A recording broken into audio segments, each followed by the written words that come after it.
আজকে আমি খুব লোভনীয় একটা খাবার আপনাদের সাথে শেয়ার করব। এটা খুব সিম্পল কিন্তু খেতে খুবই মজা। সেটা হচ্ছে পটল। পটলটা আমি ছিলে ভাজি করব। এর জন্য আমি পটলটা ভালোভাবে একটু হলুদ, লবণ আর শুকনো ঝালের গুঁড়াটা দিয়েছি। দেওয়ার পর আমি ভালোভাবে এটা মেখে নেব, যেন প্রত্যেকটা পটলের সাথে যেন লবণ, হলুদ আর ঝালের গুঁড়াটা মিশে যায়। এরপর আমি একটা কড়াইতে একটু বেশি পরিমাণ তেল দিব। দেওয়ার পর আমি পটলগুলা এক এক করে ভেজে নেব।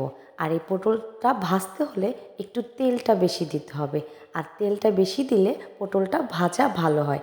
এভাবে লাল লাল করে আমি পটলগুলা সব একে একে ভেজে নিব। ভাজা হয়ে গেলে এই দেখুন আমার পটলগুলা ভাজা শেষ। এখন আমি এই তেলটার ভিতরে পেঁয়াজ কুচি দিব। আর এই পটল ভাজিতে পেঁয়াজটা পরিমাণ খুবই বেশি দিতে হয়।